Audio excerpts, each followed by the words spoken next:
college football on the field is incredible. College football off the field is a bunch of tomfoolery, a bunch of old people pulling in their own directions, people just doing whatever the hell they want. There's no unification. It just makes no sense. What is up, everybody? It is Jake with Master Football, back at it again. Happy Thursday. Thank you so much for being here. If you want to be updated on everything football, hit that red subscribe button. You will not be disappointed. Also, hit the like button too, and follow on Twitter/X.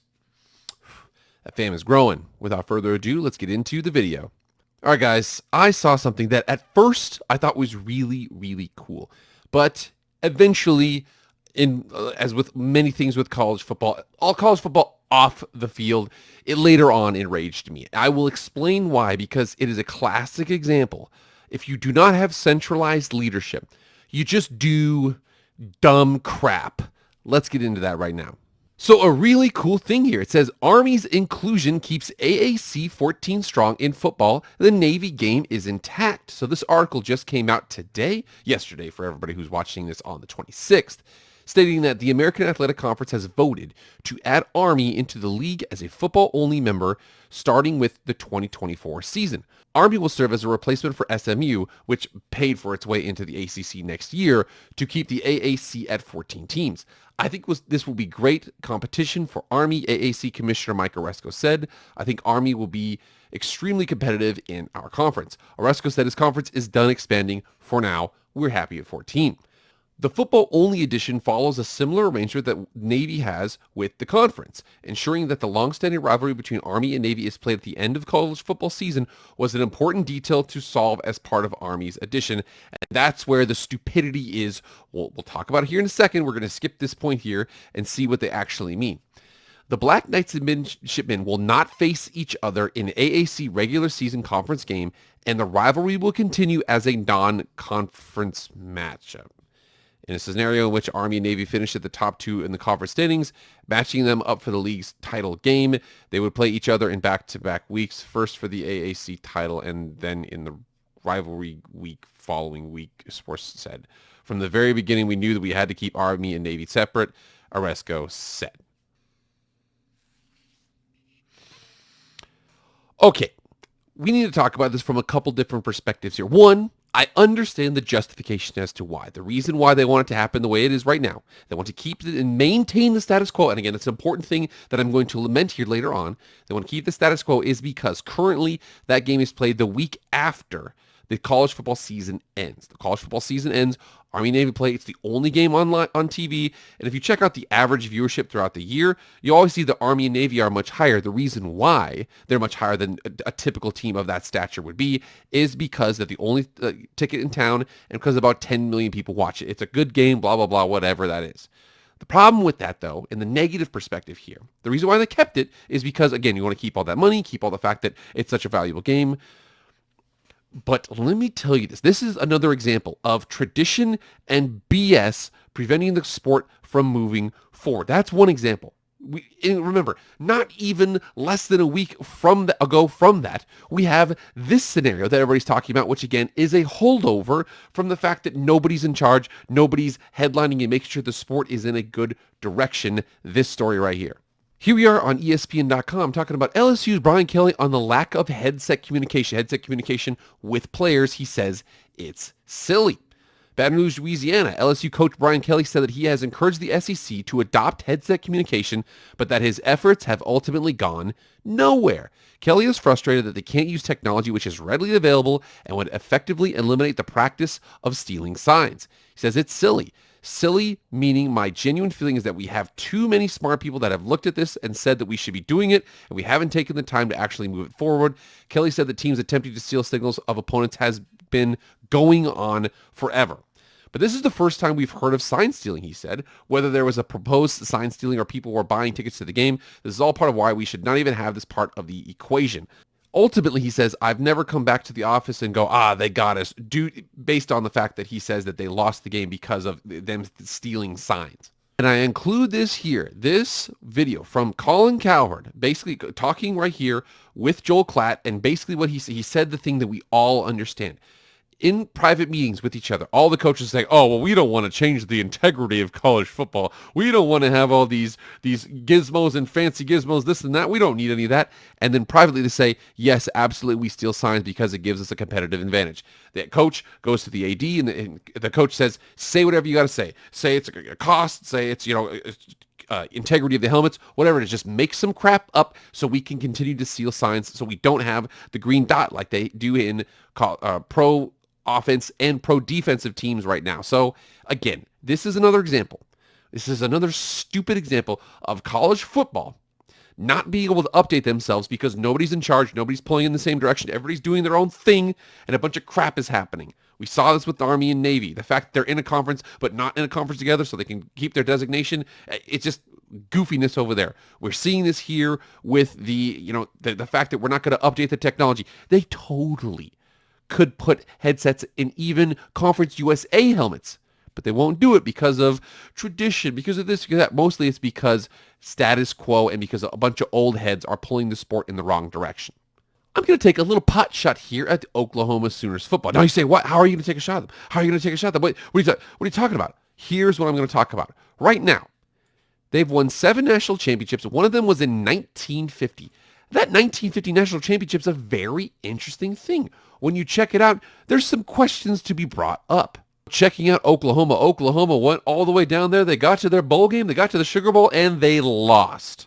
And they still claim a national championship. Remember here, this is operating on an old system, where the old system, the way that it worked, was that they voted on the national champion before the bowl game was complete. So if you think about that, right now, Oklahoma headed into that game, the 1951 Sugar Bowl, as the national champs. Boom, they lost it. Now, they tried to make it up. They gave, Kentucky gets a partial share of the national champion, whatever. Oklahoma still claims this is a national title season, and they lost their bowl game. Check this out, the 1941 Alabama Crimson Tide football team. It's really interesting when you check this out here. The Crimson Tide opened the 1941 season with a non-conference victory over Southwest Louisiana, but lost to Mississippi State in its second game of the season. They rebounded, but remember here, they lost to Mississippi State. They finished third in their conference. So third place team in the conference claimed the 1941 national championship. The reason being was because they were ranked 6th out of 681 teams in the final rankings under the Litton-Kaus difference by score system for 1941.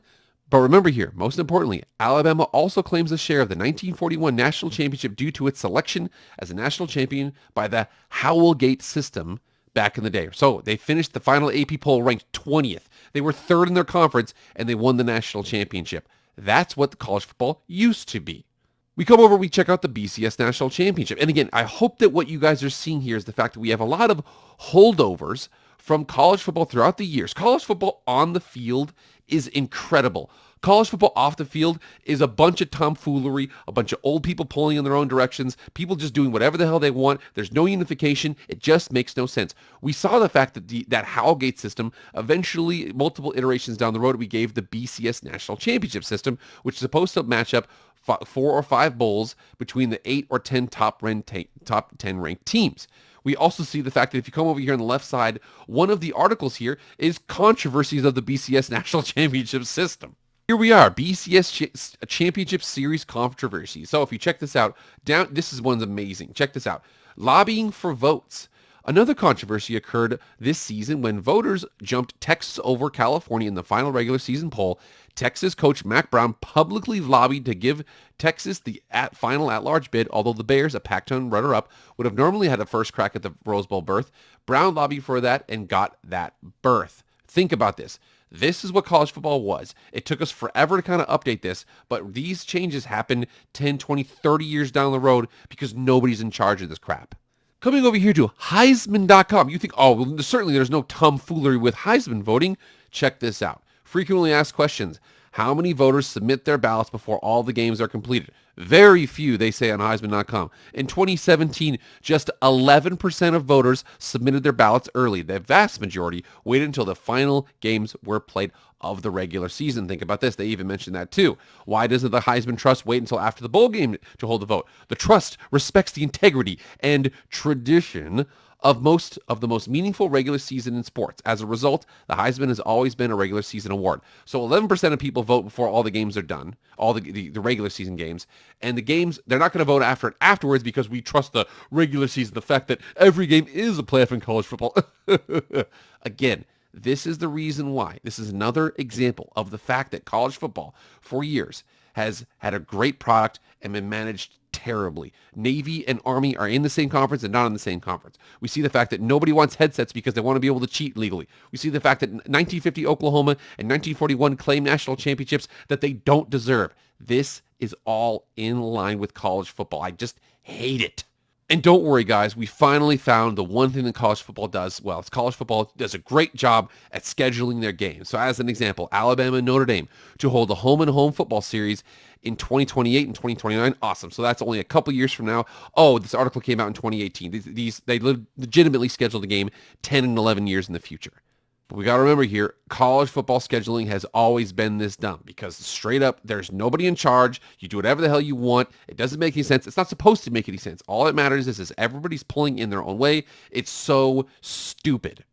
May I remind you that the fact that the NFL has figured this out. So as an example, right now, 2024, next season, they already have the Raiders opponents, home, away, and who they're going to play. So as an example, it says here AFC South TBD, AFC East TBD, NFC West TBD. What that means is that Raiders finish second in division. They play the second place of AFC South, AFC East, and NFC West. Third place and so on, fourth place and so on. They have 2024, 2025, 2026, and 2027. The seasons are all done. Now, where they match up, they can go ahead and change those around a little bit there. But pro football's figured this out.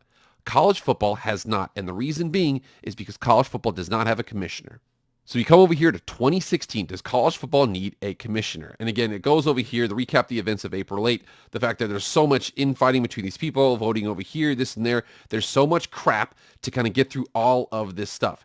The cool thing about this, though, is that David Shaw even said this back in 2016. He says, Shaw thinks the launch of the CFP marked, quote, the end of the old ways and mandates greater standardization in areas like scheduling, recruiting, rules, and staff sizes. So thinking about that and going off of what David Shaw said, I have a plea that I want to make to everybody here.